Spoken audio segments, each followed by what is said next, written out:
Very good evening. Welcome to State of Business on Art Television.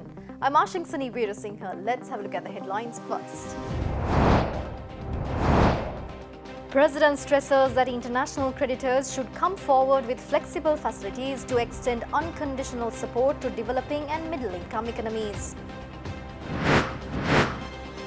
Government reveals all the financial and material assistance by the foreign countries and international organizations to Sri Lanka in its efforts in combating the COVID-19 pandemic.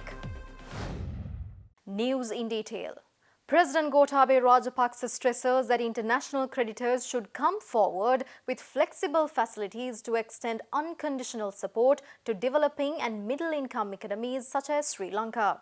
Addressing the virtual, high-level event on financing for development in the era of COVID-19 and beyond session organized by the Prime Ministers of Canada, Jamaica and the UN Secretary-General, President Rajapaksa also assured that the policy of people first will not be compromised even during tough times.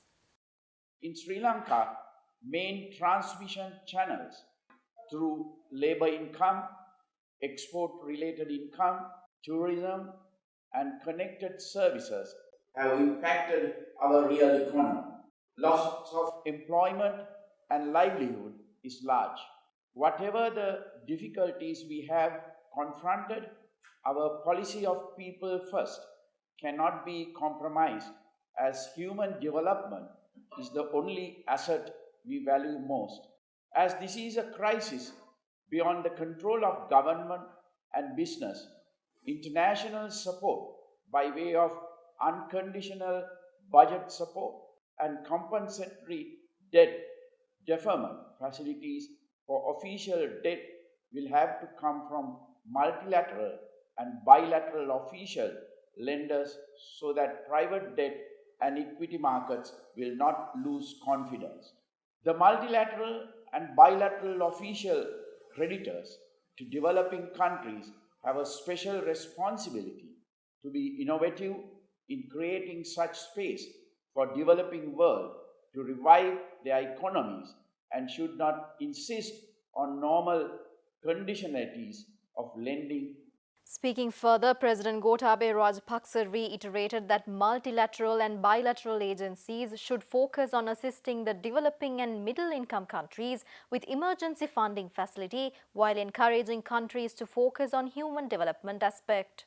The profiling of official debt and medium-term emergency budget support loans by each major bilateral and multilateral lenders will not only provide macroeconomic space to meet private debt obligations and relax trade and payment systems, but also restore confidence among private sector creditors to re-energize growth and investment.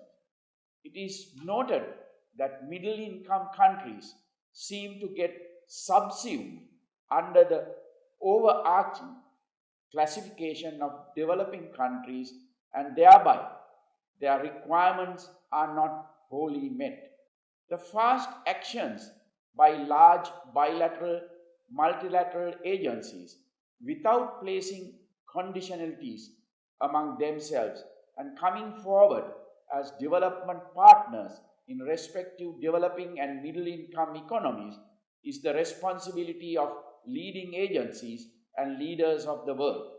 This dialogue must concentrate on how developing and middle-income countries are assisted with emergency funding facility while encouraging countries to focus on human development aspects, including education, health, women and children, new export industries, food security and environment for a better and stable world.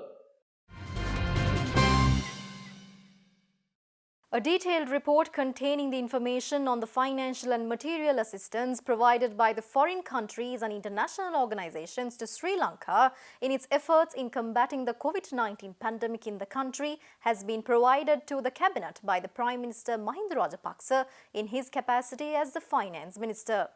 This was announced by the co-cabinet spokesperson Dr. Bantula Gunawardena at a press conference held in the Department of Government Information in Colombo today.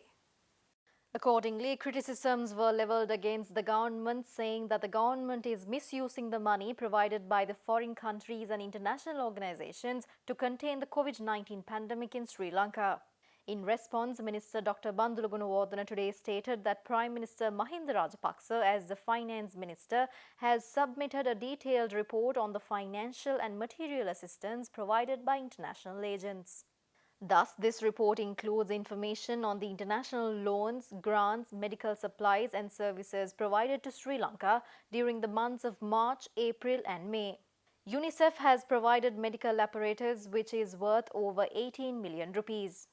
World Health Organization office in Australia has provided medical equipment which is worth over 565 million rupees. In the meantime, World Health Organization has donated Sri Lanka medical supplies which is worth over 803,620 US dollars. Subsequently, Minister Gunawardena added that benefits of foreign assistance is directed to the society. Stay tuned for more news after this short break.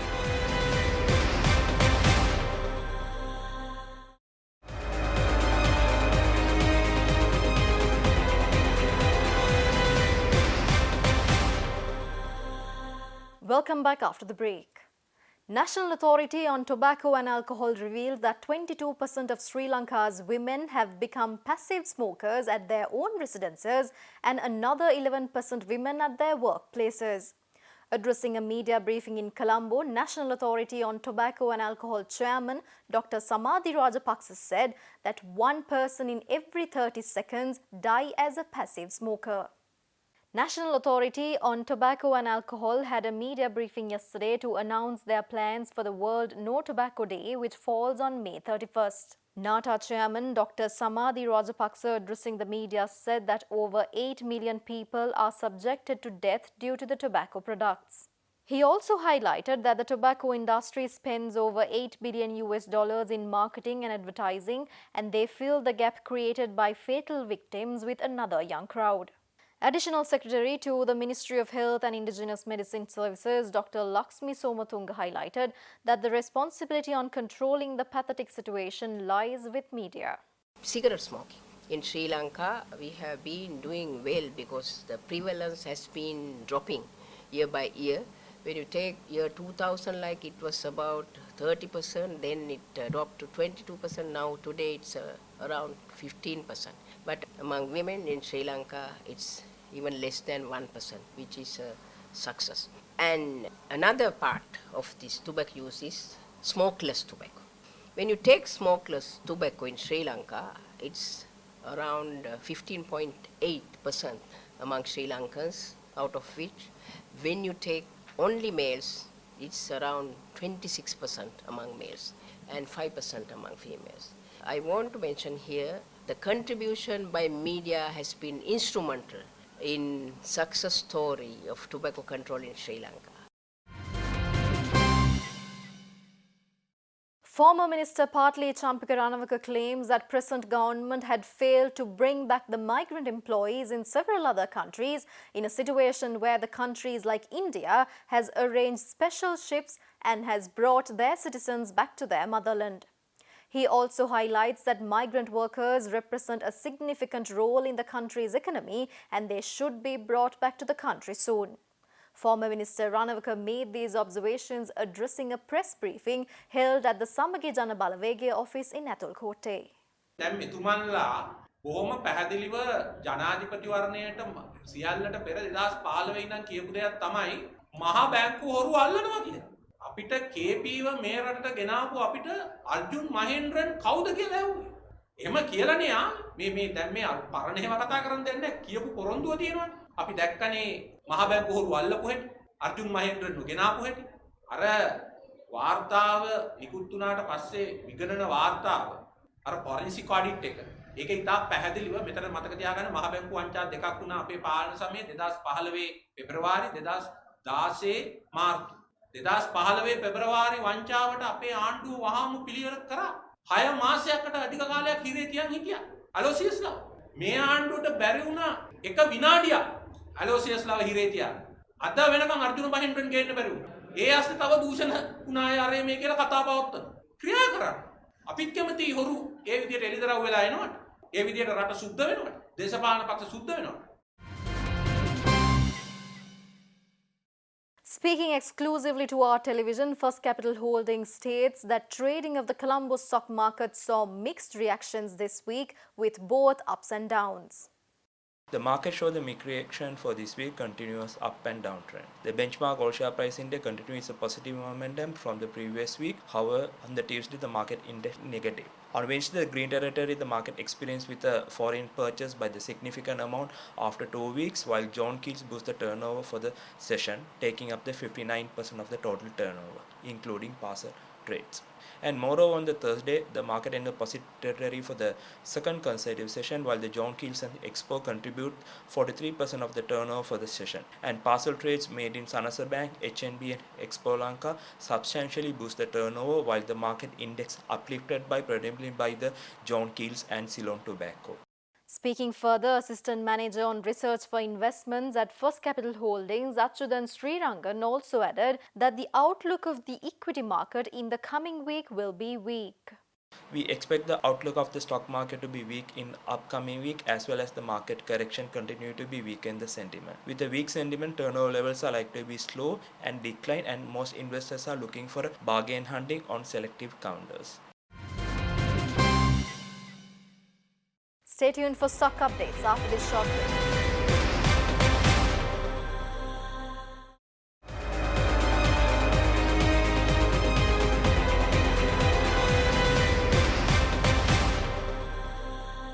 Welcome back after the break. Trading at Colombo Stock Exchange ended on a negative note today. The all-share price index dropped 40.4 points to close at 4,846.76, and the S&P SL 20 dropped 41.62 points to close at 2,016.08. The turnover was 1.5 billion rupees and over 38 million shares were traded. Up next are forex rates.